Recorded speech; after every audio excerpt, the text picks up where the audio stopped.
So some of the factors I think about when I'm purchasing different cosmetic products would be basically all natural. I don't like putting processed stuff on my skin.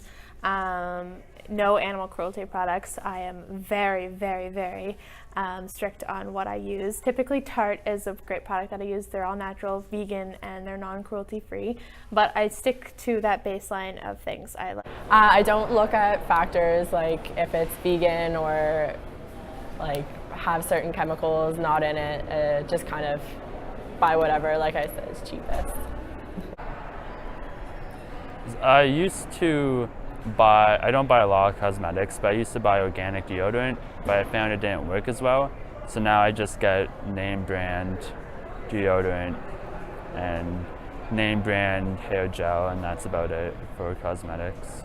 When I think about buying cosmetic products, I think about price and I think about reviews. So I get an Ipsy subscription, which gives me a lot of tester products. So I'll use those and I'll look at reviews online, and then those are the ways I make my decision basically. Okay. It depends, I guess, on the product. So for example, you guys had mentioned like thinking about microbeads, that kind of thing. When a lot of the research started coming out about that, I had seen a lot of it. I had products that had microbeads, and so I just made a conscious decision after those ran out to not purchase any new ones. So things like that tend to be something that I take into consideration. I don't actively search out, a lot of background information from cosmetic companies usually. Oftentimes I'm buying stuff from brands that I know and like and have, my skin has reacted well to, so they don't cause any adverse reactions in myself. But that's kind of the extent that I tend to put into thinking through those. I also don't tend to buy or use a whole lot of stuff, so there's not a number of products that I tend to have, so.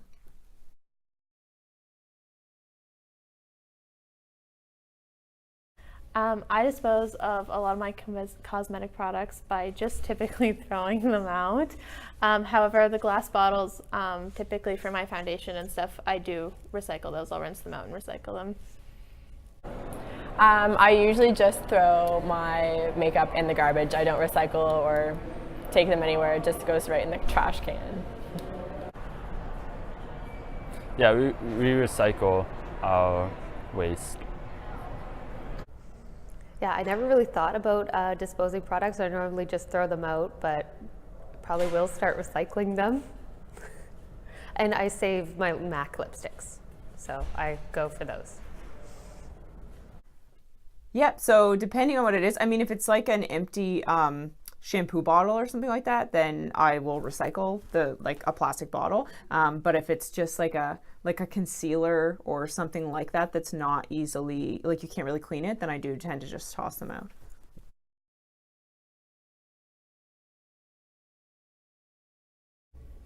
So I just look for all natural products, so no harsh chemicals, as well as scent-free.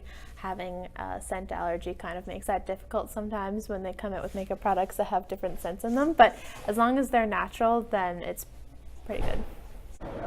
So when I buy makeup, I usually just look for the cheapest option or something that's specifically what I'm looking for. So like a specific coverage or a specific shade.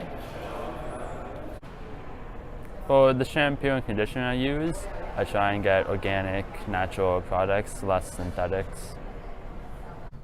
I try to buy mostly natural conditioners and shampoos because I don't like sulfates in my hair, and I try to look and avoid acids in moisturizers. So I try to get moisturizers that just have like natural products, but aside from that, I don't really look at products in my makeup.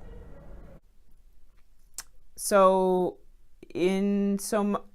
I pay attention to it in that I know that my shampoo and conditioner is sulfate free and paraben free and all of those kinds of things, but I wouldn't say, I kind of stumbled into that, really like it, and then just continue to buy those things that don't have stuff, but I didn't necessarily go looking for it in the first place. It just happened to be that the thing that I set upon already had none of that stuff in it.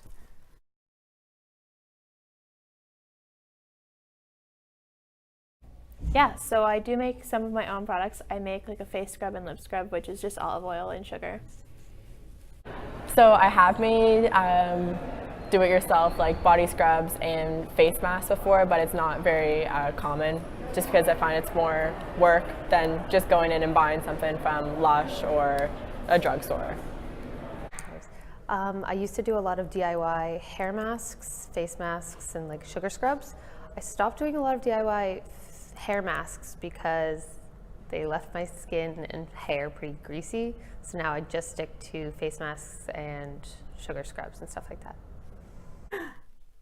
No, I'm not very crafty. I probably only use 4 things at the end of the day anyway, and so I don't tend to get too creative with the things that I'm using.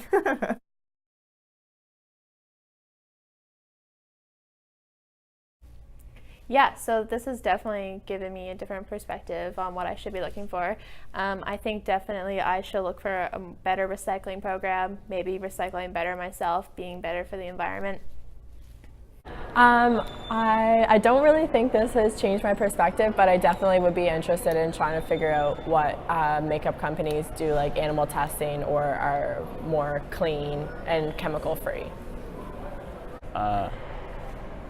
I realize now I'm pretty mindless about it all, and this has made me think a bit more about it.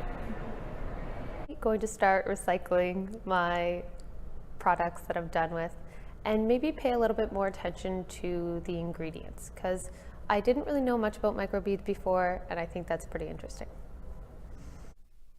Yeah, I mean, there's been a lot of stuff in the news lately as well, so it's something that's kind of at the back of my head fairly often anyway, but it definitely makes me think a little bit more about, well, especially the recycling side. I think that's a good question, because I hadn't really thought about things that I would have assumed a lot of stuff was just definitely not recyclable, so I didn't know there were even companies that would take some of that stuff back, so that's definitely given me some stuff to think about.